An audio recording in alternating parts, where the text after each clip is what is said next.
Welcome once again. I'm Liam Kennedy, your host for tonight's episode of Look Up Tonight. This is the cable show of the Orange County Astronomers, and we're one of the largest amateur astronomy clubs in the country and invite everyone to watch our show and to learn what our club is all about and how you can learn about this wonderful hobby. Orange County Astronomers has activities for all levels of amateur. Many new amateurs take part in our beginner's astronomy program at the Centennial Heritage Museum in Santa Ana. We also hold monthly star parties locally at Black Star Canyon in addition to our large desert site outside of Anza, 30 miles east of Temecula. Another very popular activity is our monthly club meeting, which is open to the general public. Our most recent speaker at the April meeting was Mike Simmons. Mike's presented at the OCA previously on the history of Mount Wilson. This month, Mike returns to share his experiences of the way in which astronomy touches the lives of the thousands and thousands of people in Iran. Mike's record of his journey and the way in which he was greeted by the people of Iran in every town he visited is at times a surprising, touching, and a very uplifting story. In these troubled times, I think you'll find this story especially meaningful. I've become very interested in this country since my first visit there in '99, and there are a lot of things that are very interesting, I think, to those of us who are in the United States, have our own perspective on things. When you see what it's like in other countries and other cultures where people think differently, have different resources. In particular, astronomy is, as one friend of mine in Iran says, something where we all see the same sky. It's accessible to everybody, no matter what. And it looks the same no matter what our beliefs or anything else. But still, the practice of it on the ground is affected a great deal by our culture. So I hope you find this interesting. This opening slide is just an example of some of the things that they do there in combining what is really an extraordinarily rich history and culture in this region with astronomy. First off, I'll say they don't have a lot of telescopes and so on. This is a place where when people start, they get advice not to start too quickly and buy lots of equipment, just like we say here. But instead of saying, you know, start with a 4.5-inch reflector or a 6-inch or something, there they say, just study astronomy naked eye at first. Because then when you buy binoculars from Russia or something, it's a big investment. So it's a very different perspective. So rather than the incredible deep sky stuff that we have with the people do with the Techno 3000, whatever whiz-bang telescope that Chris was showing us, they have very modest stuff, but they do excel, I think, better than anyone I've seen anywhere at this sort of thing with star trails over, in this case it happens to be an ancient Zoroastrian fire temple, a very historic place. I forget the age. It is not very old, it's perhaps 1,000 years or so. So in that area, that's sort of middle-aged. First of all, just to get oriented, if this doesn't look familiar to you, you haven't been watching CNN for the last 2 years. But one thing I will point out is that the Arabian Peninsula, which we all know, Saudi Arabia, Iraq, and so on, is very, very different than just over the other side of the Persian Gulf in Iran. You'll notice first off that it's extremely mountainous. In fact, if you saw my desktop photo that I took a couple of years ago, it's an 18,000-foot mountain near Tehran, the capital up here. It's not at all. I've been over here, and I'll tell you there's a huge difference. And so it's very different, very geographically different. The people are actually completely different as well. The Aryan people came down from Central Asia some 3,000 or 4,000 years ago and settled in the area known as the Aryan Plateau, another way of saying Iranian Plateau. They then moved up into Europe and over into India and established the family of languages known as Indo-European. No relation to Arabic, except for the Arabic. As I was saying, there's some Arabic influence since the Arabs invaded just after the beginning of Islam in the 7th century, and so there's a lot of Arabic words in there, but I can tell you the Iranians are still pretty pissed about that invasion. It was 1,300 years ago, and they haven't gotten over it yet. So that's a little orientation. Now, why did I ever get involved in this place in the first place? Well, can everybody read this okay?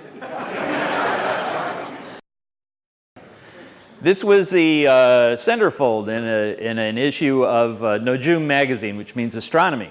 And in 1999, I went there for the total eclipse of the sun on August 11th.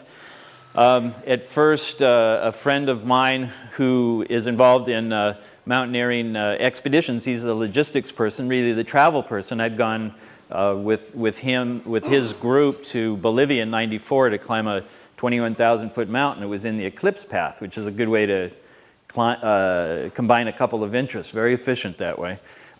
And he called me up and said, there's going to be an eclipse in Iran. I was just there and found out there was going to be an eclipse. You want to go lead a tour?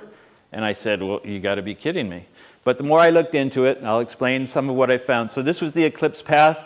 Up here were all the Western Europeans and Americans, up into Turkey and farther up where there were clouds. It came down, sort of swept down the Zagros Mountains, across over the desert and off into Pakistan. And so I was up here in the mountains a little bit where it was a little cooler than August than it is down below in the desert. I visited the office of the magazine. This is their Astronomy magazine, an awful lot smaller circulation, but it is in fact the only astronomy magazine in the entire Middle East, which I found very surprising because there are very active amateur communities in Jordan and some other countries there. And it's mostly staffed by volunteers and a few very overworked workers. And this is busier than usual just before the eclipse took place. This is a homemade telescope that these three put together, three of the staffers there, and the man in the middle made the decorations on the telescope. This is the eclipse issue, and of course there are lots of myths about what's happening during a total eclipse, and this reminded me of some Chinese ones that I had seen. This is just another cover, and you see what they do in combining the cultural and historic things with astronomical themes. And you see some of that done here as well with foreground shots and so on, but they really have developed something of an art there. This strange-looking dome is actually, for those of you who might recognize it, is the 100-inch telescope at Mount Wilson. That's not what our sky usually looks like. That was added in, and for those of you that really know it, you can actually tell the dome has been reversed. It's backwards, which you wouldn't think you can tell with a dome, but when I saw that, I knew it was backwards, so I'm pretty familiar with it. Before the eclipse, we went to a small city called Navand in Hamadan province, and so we went to a celebration, a sort of a sports facility there, and they were making a whole day out of the eclipse with dancing and music and things from all over the country. And as always, on the right side here we have Ayatollah Khomeini glowering at the crowd, and then the current supreme leader who actually does smile, Ayatollah Khamenei. And that was the VIP section. These are some Kurdish dancers who were performing for everybody. And of course, while I'm taking pictures of what's going on there, the locals are taking pictures of us because we were something of an oddity. This was '99. There was a little bit, their tourism industry was coming back. A couple of years later, it really took a dive, and I have to say that there aren't a lot of Americans vacationing in the Middle East these days. But there are a lot of similarities as well, and outside were the usual carnival booths and eclipse souvenir t-shirts that they were selling. There are two things interesting about this. The first one you've noticed, which is, first of all, you see Disney stuff everywhere.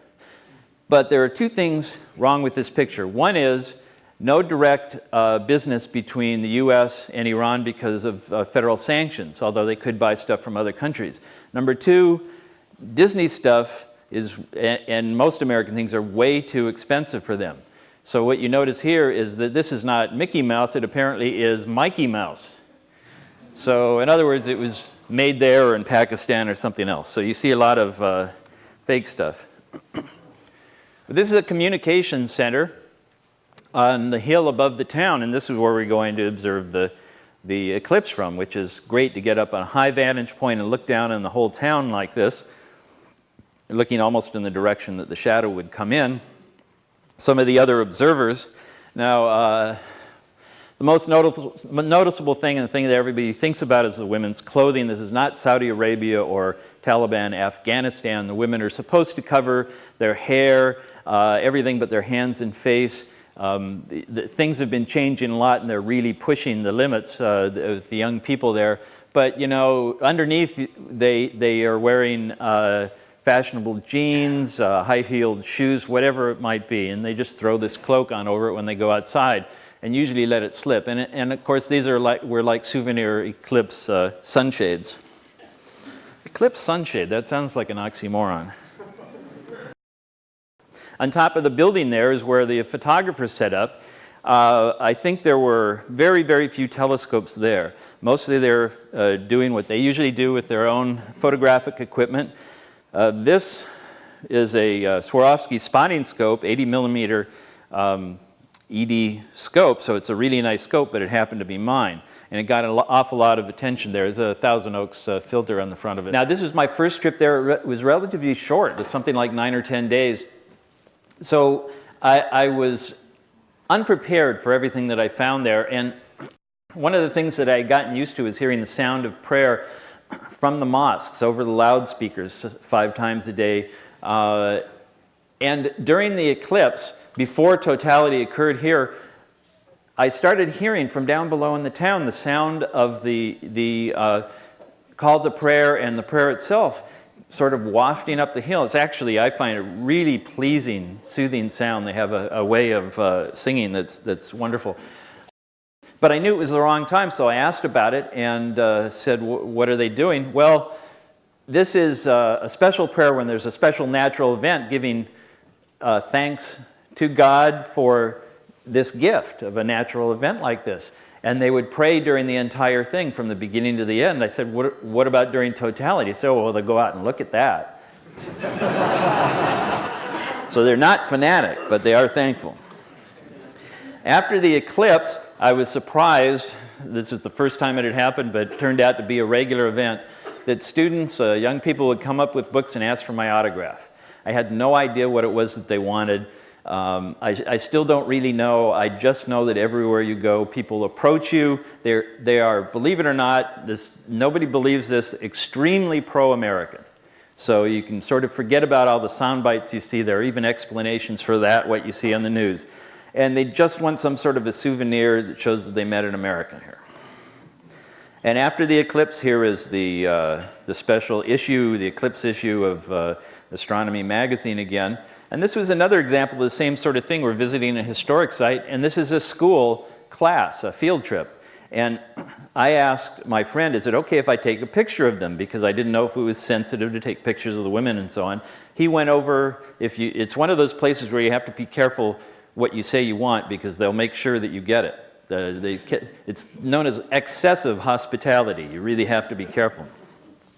And so they all lined up and let me take a picture. But then as soon as that was over, they all wanted to come around and ask questions. And usually it's, we're so glad you're here. You know, we love Americans and the culture. What did you think of Iran before? What do you think of us now? And so on.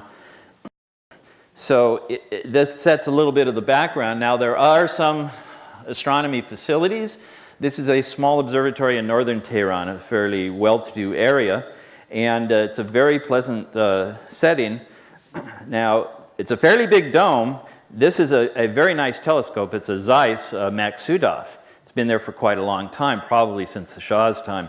I think it's a 6-inch. It's a very small scope for that size of dome, but it is a very good one with the Zeiss turret and everything else. The other thing you'll notice is the people that are there. This is an educational facility. It's all, except for the one young man, it's all young women. This is the rule, generally. When you go to a star party here, what do you see? Guys with gray beards like me, because we've been in astronomy for 30 years. It's older, not so old, but, you know, older men. Mature men like me. But in Iran, it's mostly young women. You never see anybody over the age of 30, and it's mostly women. Exactly why it's women, I don't know. There's an explanation for why it's usually young people, though. this young man in particular, he was 11 years old at the time, and this is the type of thing they do. They really are more serious in many ways, and this is one of the other interesting differences. They would ask me after talks or something during Q&A, what do American amateurs do? What kind of projects do they do?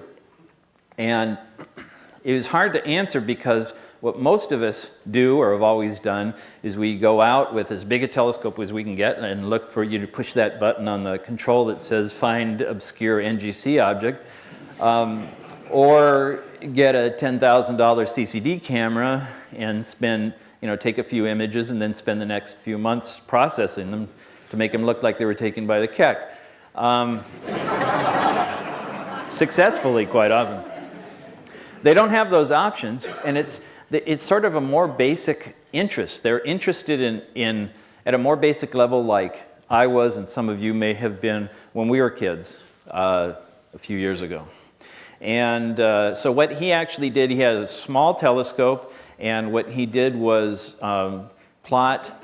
He would study the stars, and he'd make his own little star chart here in, can't read the numbers, but it's in Coma. Yeah, I think this is a Coma cluster. And so then he would look in the eyepiece and he would map what he saw as far as the galaxies there and mark them. And that's the kind of thing that they would do. They do a lot of public outreach as well. This is another science center in Tehran.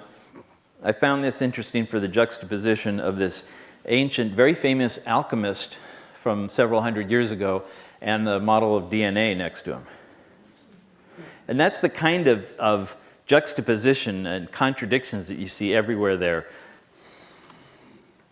At the same science center also, they did have what is a pretty big telescope there, a 10-inch LX200.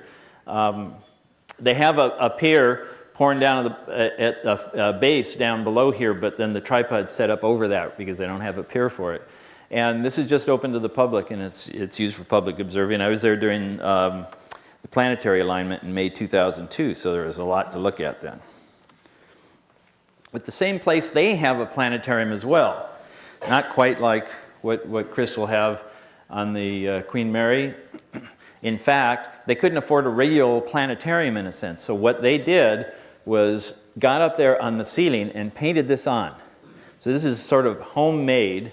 And I believe there are little lights behind some of the big, brightest stars, but I don't recall that. And here's a little bit, this picture shows you what they did. And it's really extraordinarily beautiful. And then they made these models of the planets too. So this is the kind of thing they would do when they wanted something, but they just certainly didn't have the money to be able to do it. And the result to me, I thought, was tremendous. So that's how they do planetarium shows. There are some planetariums there, and I'll show you some of those, but they're limited.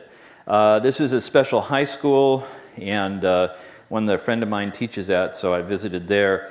And here they have various kinds of sundials, like the one in the front, and other things with the sun, like a solar oven here, which looked like it could be used to bring down large birds or something.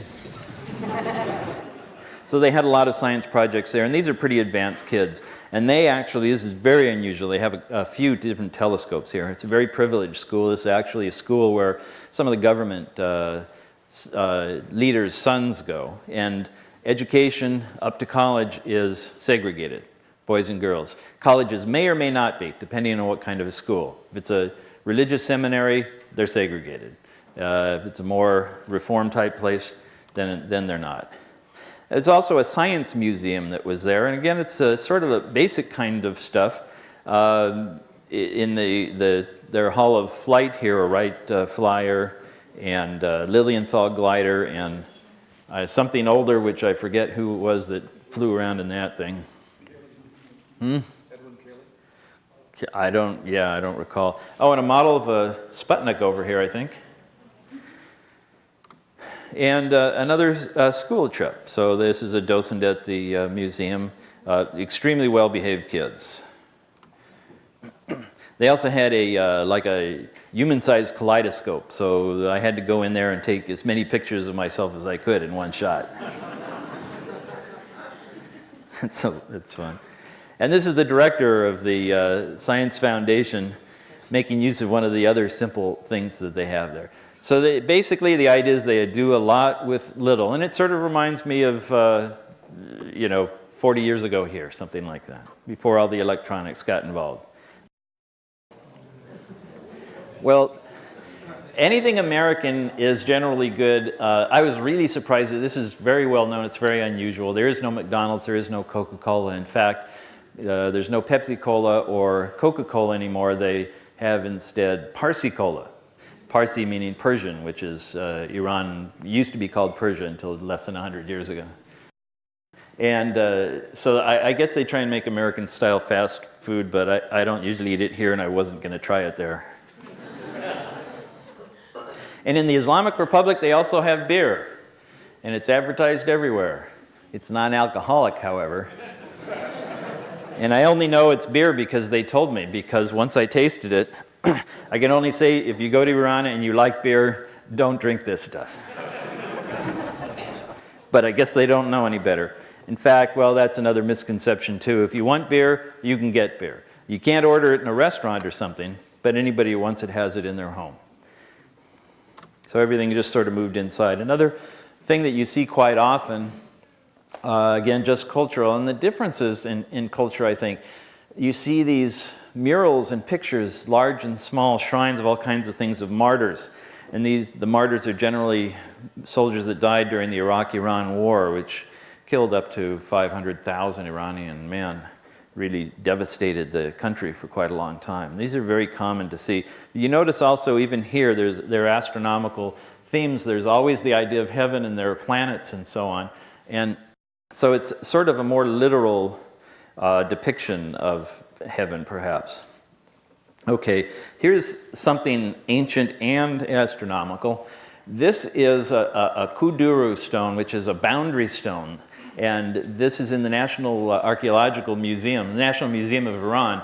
This is about 3,000 years old. But what's interesting about it is these different symbols on here, some of which you may recognize is used, here's the moon, for instance, in astronomy today. These are the first known use of these symbols, the first written use, the earliest known use of these symbols anywhere. So this is during the, if anybody knows it, the Kassite dynasty, long before Persia began. Okay, well, I just throw this in, that's my break, because when we travel from one city to another, usually we're so exhausted, everybody falls asleep on the way, so we're leaving Tehran at this point. These are friends from Germany, Gernot Meiser and Pascal Demy, who will be back with us again this year. In Shiraz, we visited, they revere the poets, and this is Hafiz, the most famous of all. People come to pray, even just to touch the tomb. And poetry is to the Iranians like opera is to the Italians. It's an integral part of all of their lives. But what we find here also is the scarf covering the hair, but with, who is that, Donald Duck and Minnie Mouse, it looks like. So again, you see that everywhere. And another tomb, a pilgrimage site of Sadi, a mystic poet. So this is an important cultural thing. But again, also the culture, and this is something that pervades everything, including how they see science and astronomy and everything else. It's very important to them. This struck me that what this is some teenagers who had not only visited the poet's tomb, but were very quietly studying his poetry in the script in the tile nearby. And there aren't that many teenagers here who you'd catch reading poetry in the tomb walls. And people would come to actually pray over. And this is not a religious figure buried here. It's simply a mystic poet of 12th century, I think. Mm-hmm. Okay, one other cultural thing here that I'll go through fairly quickly because it is interesting too. And it shows some of the misconceptions. There are, well, I don't know how to say it. There are dead people on display everywhere. It's part of the Shiite religion, and they're not really on display, but their tombs are there. This is a very important one, so he's got a very big tomb. It was a relative of Muhammad. I happened to catch some of the nomads there. There are nomads roaming the country just like there always have been. But in this case, you see the cultures are completely different. They wear these extremely bright clothes, and they only cover them up with the chadar when they come into town. Nobody bothers them when they're away from the town, but you come into a religious site, you have to be very careful like this. And we've all seen this sort of a business here. There are these horrible loudspeakers on the back of this truck playing some sort of religious music, and people following behind it, beating themselves with chains. This is the celebration, the anniversary of the death of Muhammad or something like that. But, you know, you look at these people, nobody's in pain. They look kind of bored, and in fact, when you're there, it resembles line dancing more than anything else. And I don't say that as a joke, it really does. They have this sort of a movement, and they do it, and they move on, and they look kind of bored and so on, and it's a sort of a thing you do, but there is nobody crying over this. And you notice that as you get towards the end of the line, the mourners get younger and younger and younger, so even the little ones have their own tiny little pint-sized chains to beat themselves with. I've seen 5-year-olds there. So again, what you see on the news is not always what it's really like there. It's more a cultural thing, nothing fanatic about it. It's more like an Easter egg hunt than anything else. So now this is one of the few telescope and optics makers around. Telescope making is really in kind of its infancy in Iran, but it seems to me it would be very important because it's very hard for them to get things. So this shot belongs to Musa here, and I don't know, I don't recall what he was making with this. It looks like that's a tool rather than the blank, but he was certainly making something big. But he's one of the few, he's basically an amateur telescope maker who decided to go into business for himself, and I hope that he succeeds with it. He also makes some beautiful things like this, which he presented to us. If you go there, you have to literally buy an extra piece of luggage to bring gifts back. And this is one which is now at our home. Just a prototype. Now, this actually is interesting. This observatory is at Shiraz University in the south, and it's called Biruni Observatory after a famous astronomer, Islamic astronomer from several centuries ago. And this is, in fact, got the largest telescope in the country inside of it. These are some of the students who are there. This is typical, by the way. You know, the bangs aren't supposed to show, but nobody worries about it. They're wearing makeup.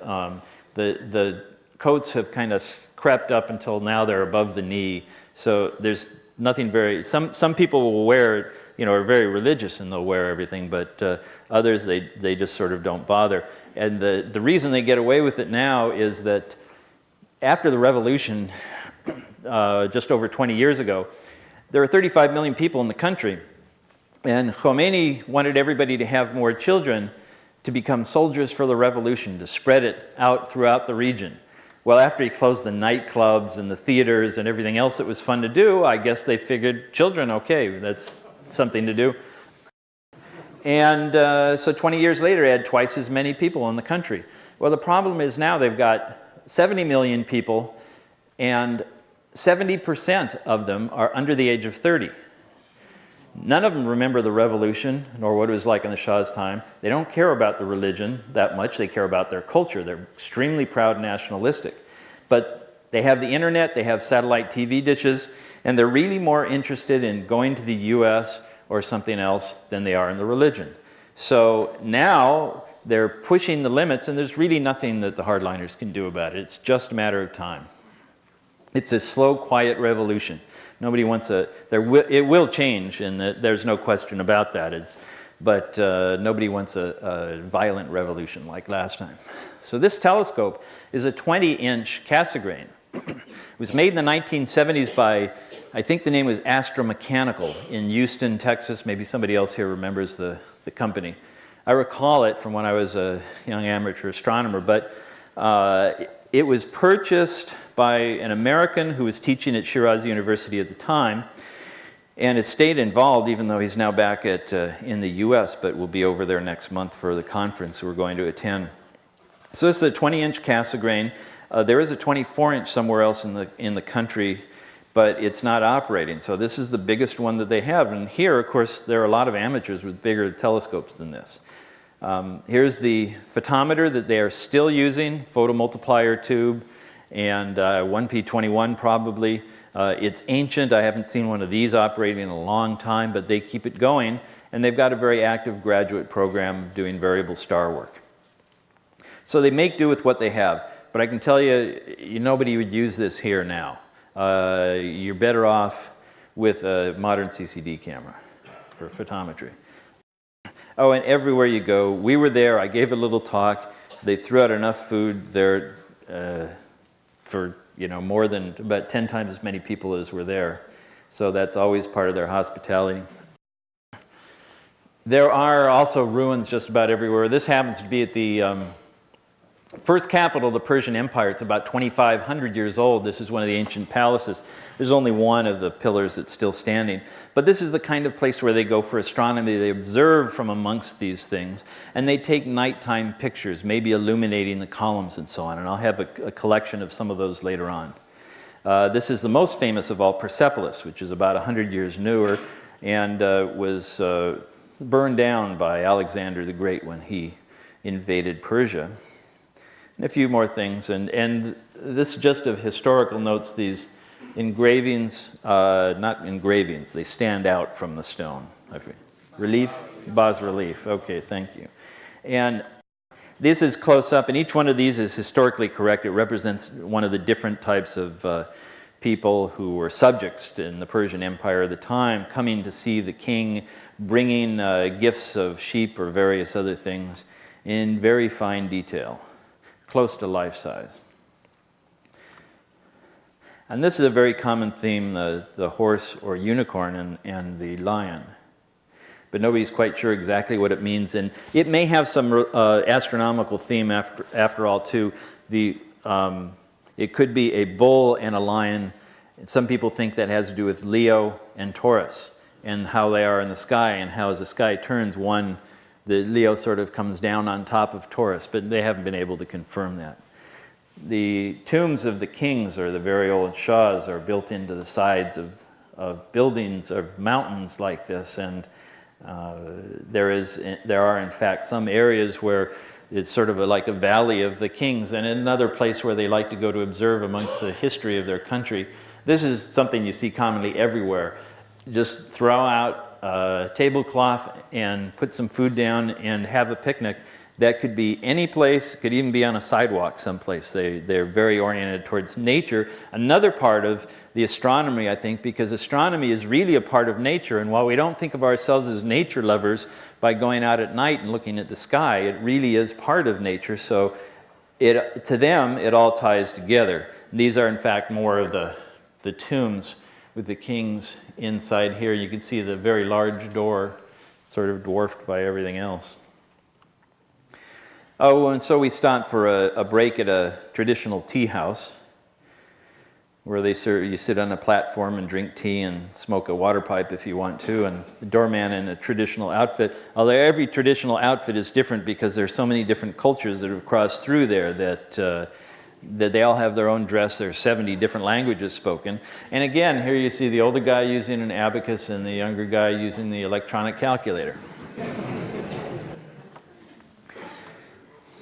So we were a little tired when we left there. Once again, here's my friend Hassan wearing his astronomical t-shirt with stuff all over. I think he got that at RTMC one year or something.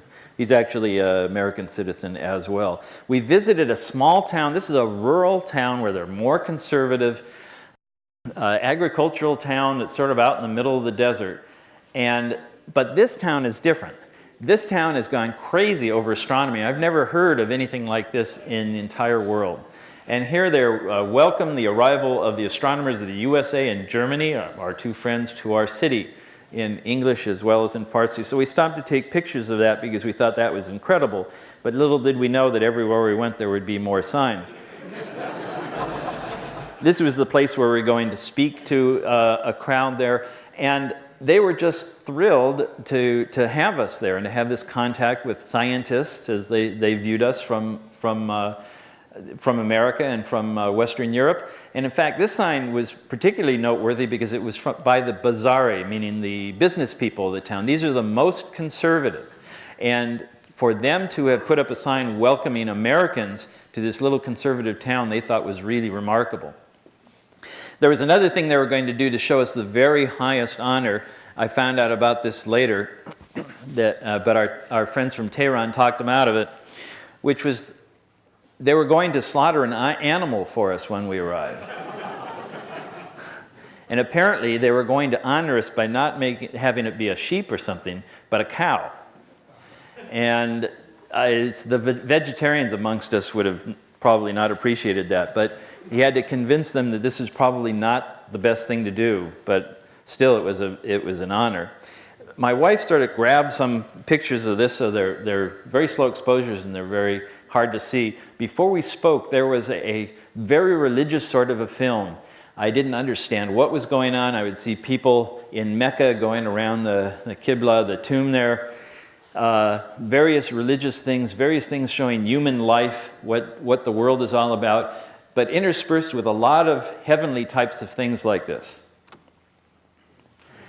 And the announcer, the narrator is sort of droning on in this very poetic sort of a voice that they use. I have no idea what he was saying, but there were a number of these images. So to them, actually, it always brought to mind the heavens declare the glory of God from one of our Psalms, and they sort of take it a step farther, and it becomes a part of everything that they do when they are talking about the greatness of the universe and so on. Here we are meeting in front of this town. Now this town, when I say that they have gone crazy over astronomy, there's one teacher there who has started an astronomy program.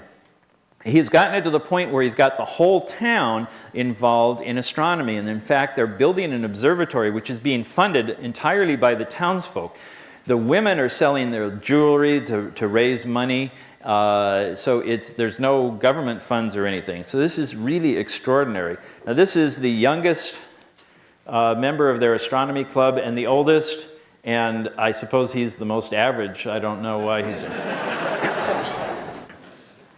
And here I am speaking with my friend Babak, the Iranian flag, and a picture of President Khatami, the reform president who was overwhelmingly elected by the populace to make some changes, and who was disappointed everybody by not being able to. And you can see it was an interesting view of the audience. In fact, it was mostly segregated by, these are students largely, so it was segregated by men and women, except in the front here are the town leaders, the mayor, some reporters who asked me political questions, the leader of Friday Prayer, who's the highest religious figure. In fact, I was expected to speak in the mosque, and in between prayers, they have astronomy slideshows in between prayers during Friday. This would be like having a break in a Catholic Mass and then having a slideshow. And so they wanted me to speak there, which would have been a great honor. My friends knew, I don't think they knew I'm Jewish, but I don't suppose it would matter. It would be something to tell the congregation if I ever joined one here. And everywhere I went, there are television cameras, news reporters, and so on. It really was to them tremendous news to have us there. And here was a school which we had to go visit. This was a girls' school. Now we were on our little bus and we pulled up and we were sort of taken around from one thing to another. Sometimes you feel like you're on display, but they're so extremely happy and grateful to have you there. I stepped off the bus to take this picture, and these girls stayed there and waved to everybody. But then when my wife stepped off, they swarmed around her. And you can see she can never keep that scarf covering all her hair, but they just sort of laugh and pass it off. So there are flowers passed to her, autographs and things like that. This is at a local college where they put us up for the night. And again, more autographs from the students there, for the students. Their English is frequently very good. So we took a little drive up to see their observatory. And along the way, the street was lined with welcoming signs. And this one we had to stop. They had written painted this wall white and then put in the original Arabic, Farsi, and English from the Holy Quran, do they not look up to heaven above them, how we have made it and adorned it. And again, it reminds me of that phrase from the Psalm. It's the same idea. So this is very important and something which is, of course, is universal. This kind of thing makes it, to me, we always say astronomy is something that is universal, but these kinds of experiences make you realize that it really does, there are no boundaries, and it crosses over those boundaries on Earth. And inside their observatory, which is Aliabad, is like a suburb of their town. And this is the view from there. Just around to the left, there were some nomads encamped with their sheep and so on in their tents. And the townspeople are building this. Now, some of these people make a living doing this sort of thing. So some of them were volunteers, but the ones who were doing this instead of their usual jobs would actually get paid half as much as usual. They donate half their time to this. And the teacher who started this whole fanatical thing is here, Kabiri. He's really a remarkable person just from what he has accomplished. I'm not able to speak with him very much because we don't speak each other's languages, but he's a very quiet man. He just has revolutionized and energized this whole town with this particular spirit there, and there's very much more going on. I did notice also that these are all boys up here. I imagine he's only teaching boys. I don't know. I'm not sure. As far as education goes, the girls get the same education. In fact, in universities, women outnumber men in Iran by 3 to 2, or 60% of women in the universities. So they are not underprivileged in that way, but in this case, it was only the boys up there.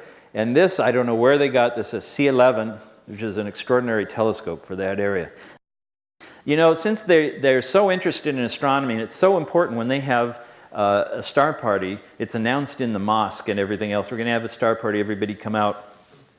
And I asked the question, what about lighting? Since everybody is so interested in astronomy, do they do anything with their lighting? I was thinking in terms of what we do. Are they using full cutoff lights or something? Probably it's bare bulbs, but I wondered if they paid more attention to their lighting.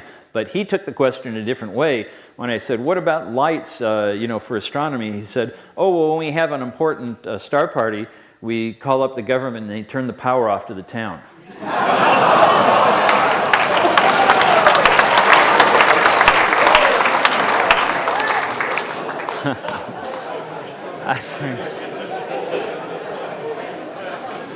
So you see, there are things to be envious of.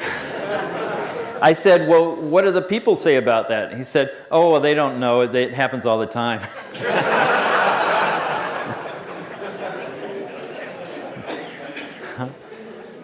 So we left this town very, very well satisfied. It's a place I'm going to go back to next month. And I look forward to it.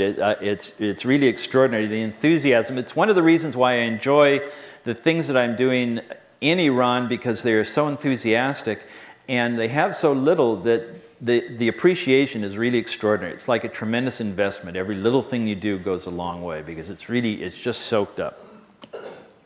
We went out to the east. There are a couple of interesting things here. This is in a town called Neshabur. It's the hometown of Omar Khayyam, and it's near Mashhad, and it's about 100 miles from Afghanistan. And so it's very Central Asian looking, and this is a typical sort of person you see there. And it really felt very much more like being in Afghanistan or something like that. That's really, really what it's like. This is a student who is one of our hosts there. Typically Persian look. And this is in fact Parsi Cola. Looks a lot like Pepsi Cola. Coca-Cola has become Zam-Zam. And they basically have two kinds of drinks there, black and orange. That's the black. Orange is like Crush. And this, in fact, this was in a town that is so small, it's like a one-horse town. It's like one road. So here at this special facility, we welcome the arrival of Honorable Master of Astronomy to Nishapur, birthplace of great scientist Hakim Omar Khayyam, who many of you will know the name as a poet, but he's also a mathematician and astronomer. very important, and this was his birthplace. I told my German friend he could be the honorable master because I didn't feel up to the task.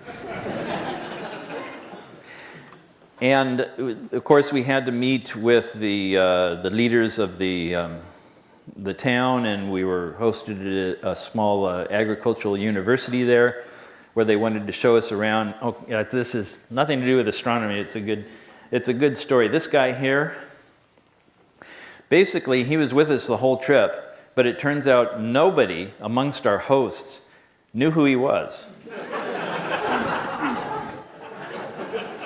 But in small towns like this, especially in areas that are close to like Afghanistan and Americans are visiting, nobody wants to ask. So he just, there are two theories. One is that he worked for the intelligence ministry, and he just showed up at the airport when we came in, and nobody ever asked him who he was. He just came along. My wife's theory is that he saw there was a group of people here, and he knew there was going to be free food. And I have to say that her theory was given a little credence when on the last day I had lunch with the head of the information ministry, which is a euphemism for intelligence, and he didn't know who the guy was either. So, anyway, but you know, I have to say, even if you think that people may be watching or they're suspicious, you're in a place where they're suspicious, they wonder why an American would want to come here and so on, there isn't any danger to it. You just sort of shrug your shoulders and say, you know, it's an odd thing, but nothing happens, you know, you just pass it off. That's very unusual, though. It's not the way it usually is there. And here at the agricultural school, they had a big computer lab, and they were using the internet to do some research, and here the student is looking at the Kellogg's website. Now, this is the tomb of Omar Khayyam. So it's a little bit on topic with astronomy because he is a great astronomer. This is a modern covering over the tomb. I think it's gorgeous. Some of the people didn't like it because it's too modern. It's not traditional. This guy has been dead for, 900 years, I think. This is actually the celebration, the annual celebration of Omar Khayyam. I don't think they know what his birth date is, so they pick a day and they do it then. And we had been invited out there because of this special day. This is my friend Hassan sitting in front of me. So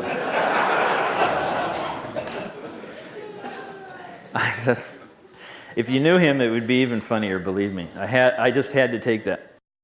So, and this is a very small part of the crowd that was there. There were a few thousand people there, lines of television cameras. It's very big news. And so we were sitting here, and there were some Afghani musicians up there waiting to play. There had been recitations and so on. And so somebody is speaking in Farsi, and I can't understand it. And then all of a sudden I hear Mount Wilson Observatory, and I go, oh no. And so then I hear my name, and all of a sudden, without any warning, somebody comes up and tells my friend that they want me to come up and speak. And this is a big thing. So I go up there, they don't tell me what to say, how long to say it, anything else. I just simply said, knowing Persians as I did by then, that I thanked them for the welcome. They enjoyed their country. Their hospitality was wonderful. They're extremely proud, and hospitality is so important. And so I basically thanked them, and as I walked back, people were reaching out to thank me for my comments and to touch me and so on. And so it worked out well, but it was a shaky moment there for a little while. Now, this is the tomb. Later during the daytime, people would put flowers. In fact, I'd been invited up with the dignitaries who had traveled from other places to lay flowers on the tomb during a special ceremony. And here's a mullah with a few women who could all be his wives for all I know. And perhaps this is his daughter, but I got a close-up look at her because there we are, Mickey Mouse. It's quite pervasive. Now, these are the plans for a planetarium. Nishapur is a small place. It's a few 100,000 people, and it's quite isolated except for Mashhad, which is one of the biggest cities in Iran nearby. But this is a huge planetarium, and it's just a block away from the tomb, so it's done in that style. It's under construction, or was then. I went inside.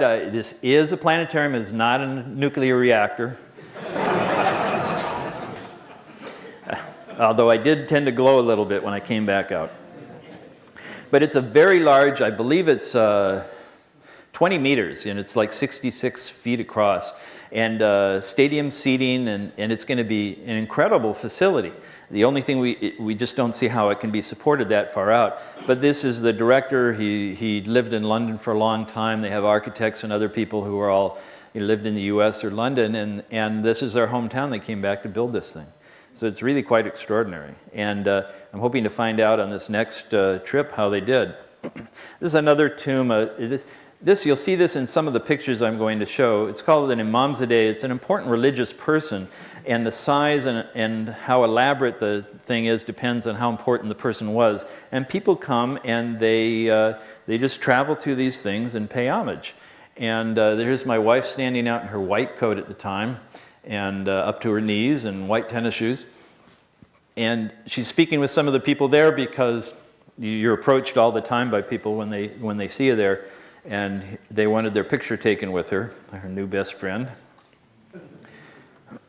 And here's the bazaar also. I have to show you a little bit of this, because this is another bit of contrast. So you keep going away from astronomy a little, although, again, I think the culture is what makes the difference in how they view science.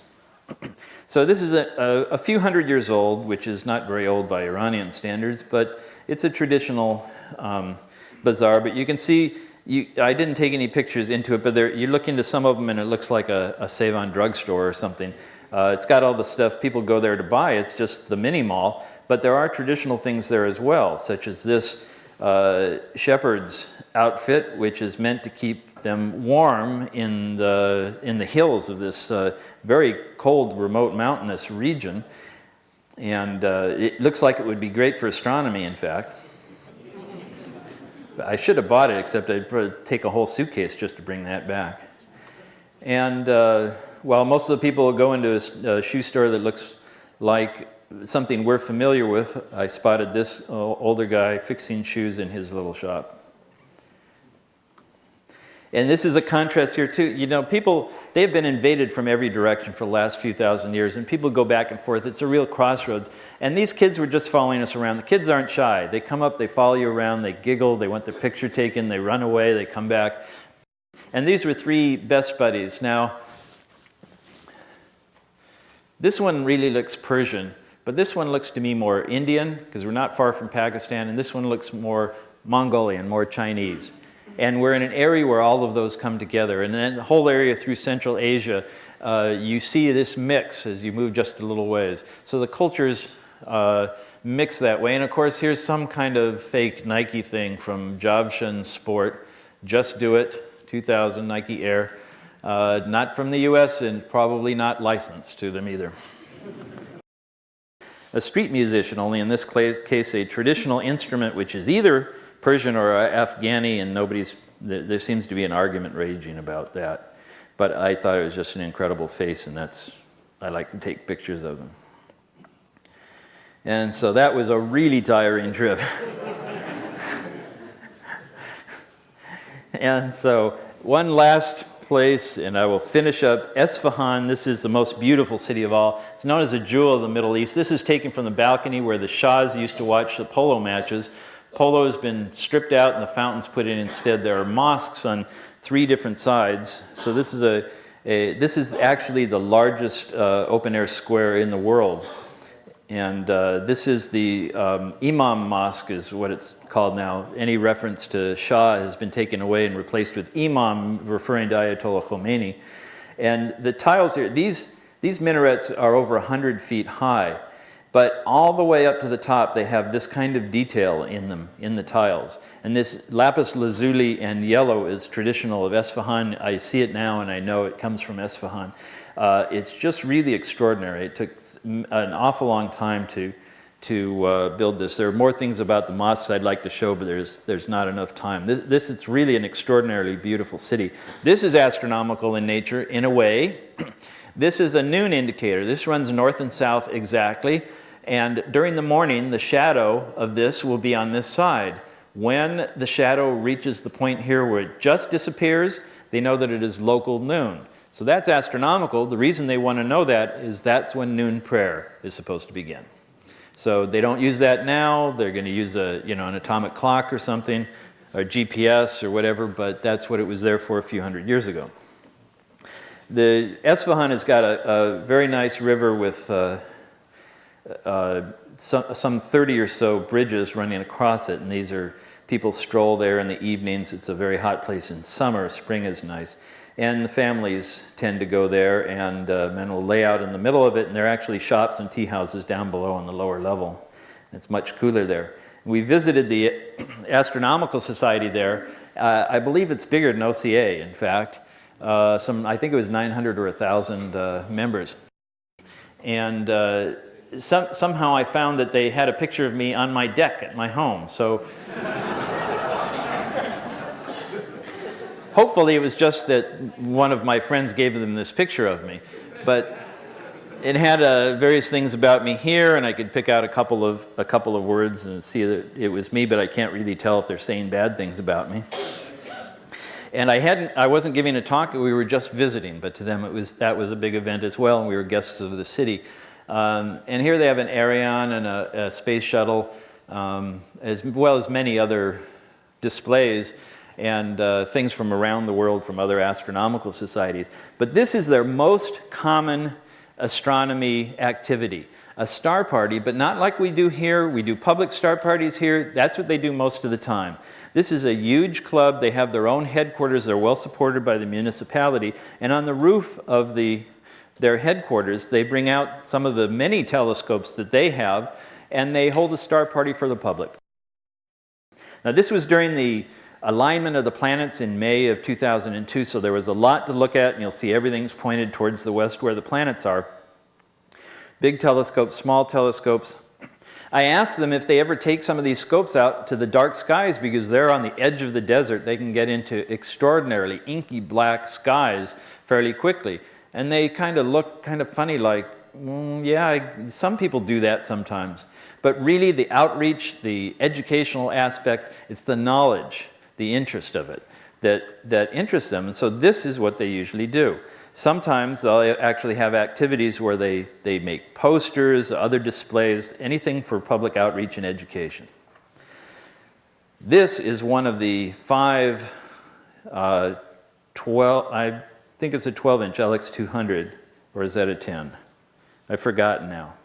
But they're like 5. The largest telescope I know of in private hands is an 8-inch, and there are probably less than 30 in the country. They're just too expensive and hard to get. The city of Esfahan out behind us.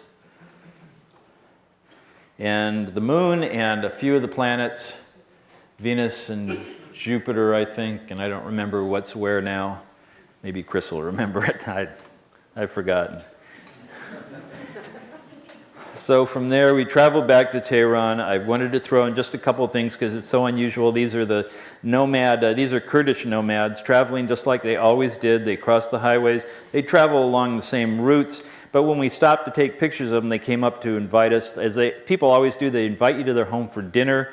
You can't possibly eat enough dinners to satisfy the people you meet there. They invited us to tea in their tent. It's just what they have.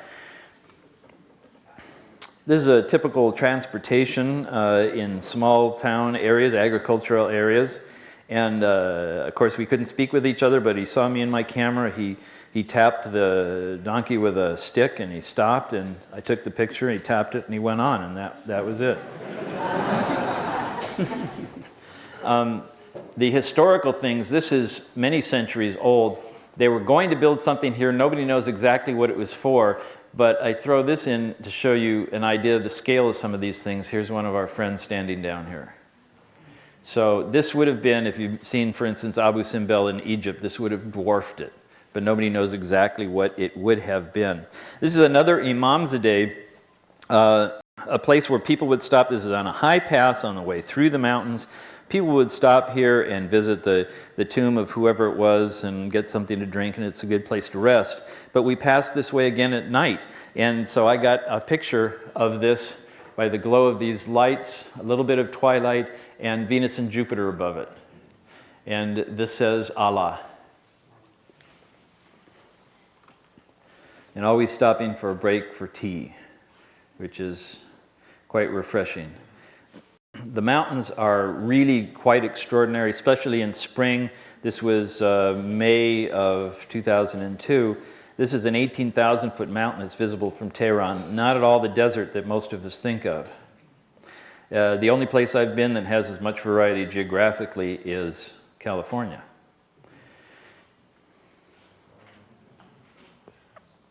Tehran is ringed by 12 to 15,000-foot mountains. And they even have ski areas up in here. This is Dizin. Of course, we stopped for tea from the little shack that somebody sets up there. It's always refreshing. And this is sort of a richer ski area. It's actually pretty well known, even outside of Iran.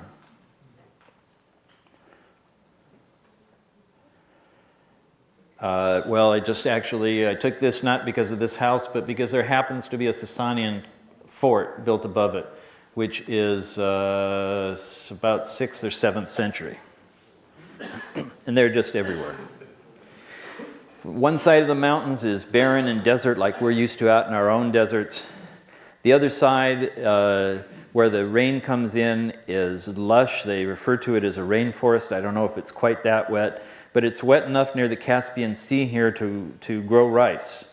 So they're increasing their own rice production. And the Caspian seashore, where the men wear bathing suits and the women wear those god-awful coats and things. So they actually, women are in many ways, in most ways, doing better than they were under the Shah, in many ways. But this is not one of them. And in fact, what they do during the summer, this was spring, it was too early, is they put up partitions so the women can have their side and they can do whatever they want to over there.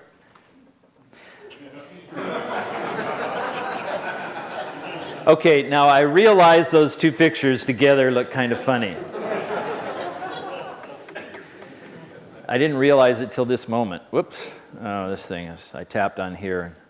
IBM has a new thing where it detects motion in the computer, in the laptop, and shuts the hard drive off.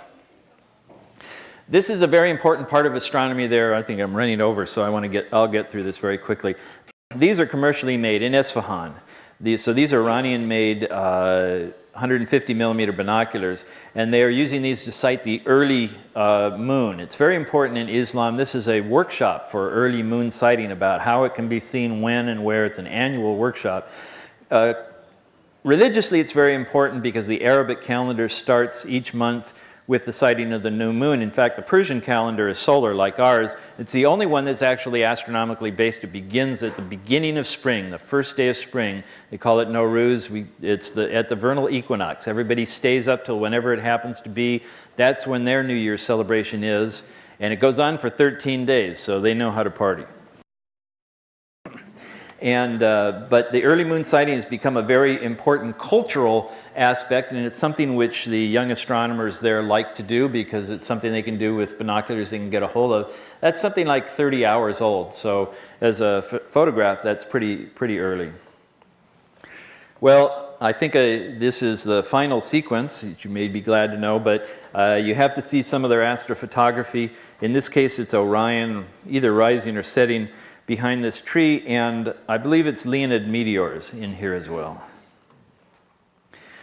This photograph taken where at a popular place out in the Great Desert, a national park, they hold star parties on the roof of this, I believe it's 800-year-old royal palace. A very dark place, of course, and there we have Orion again.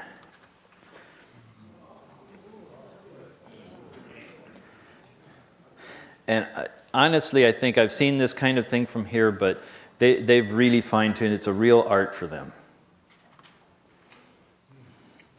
Both that last one and this one are both Damavand, the highest peak in Iran. It's something of a special symbolism like Fuji. These are a famous sort of tulip in the foreground. Getting I've tried this, getting the lighting on foreground objects and still getting stars and so on, it takes a lot of experience. This is what's known as a caravanserai. It's a resting place for people along the caravan routes. These are, as my archaeologist friend says, these are new. They're 300 or 400 years old. because the Erie he studied is 2,500 years ago. But they often have star parties at these places. These are Leonids. I think there are 7 meteors in here.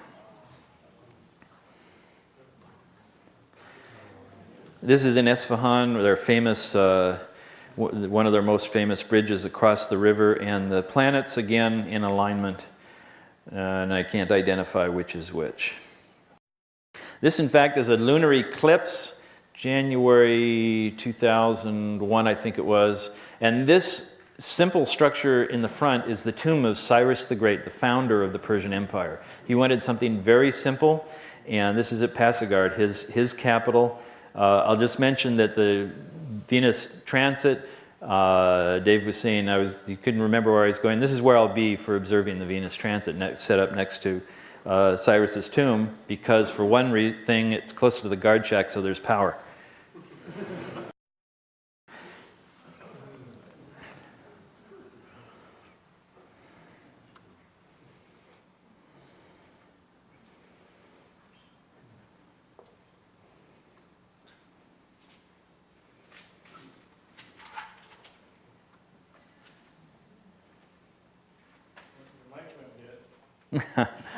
I don't have anything to add to these. Are these pictures taken by locals now? In Iran? Yeah, most of these were taken by a couple of really good photographers that I know. In fact, if you're interested, I'm helping them host a website where you can buy prints of these.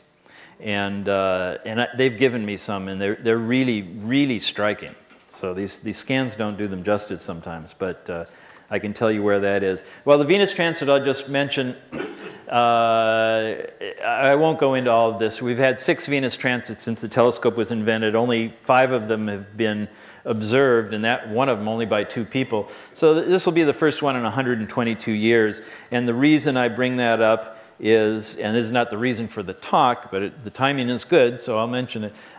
If you look here, the entire transit is visible. Of course, well, I should say, the transit of Venus. Venus goes directly across in front of the sun. Hasn't happened during the lifetime of anybody alive today. And so it'll be the first one. None occurred in the 20th century. The entire event from beginning to end will be visible in this area. The sun at mid-transit will be directly over this spot on the Earth. That's right over about Oman on the Persian Gulf. So this is Iran, right, touching that little symbol there. So when I saw this a couple years ago, I said, that's where I'm going to go.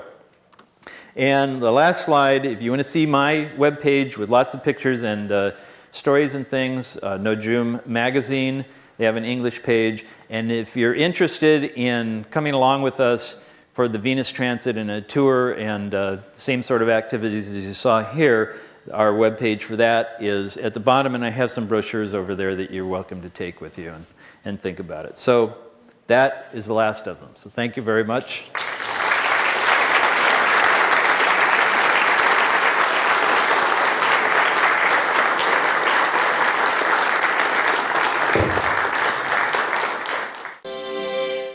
Thank you, Mike. Wow, I don't know about you, but Mike's presentation really hit me right here.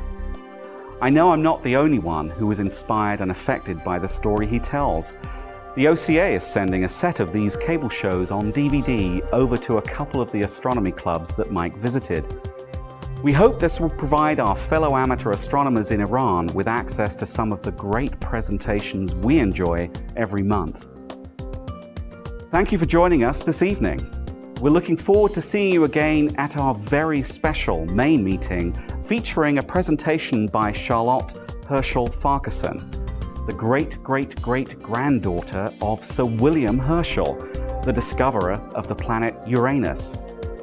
Charlotte will present not only on the famed planet discoverer, but will also feature the achievements of many other family members. You'll be surprised to hear how the Herschel family is directly connected with the science of fingerprinting, the photographic process, and the contact lens, to name but a few. Until next time, get outside and look up tonight.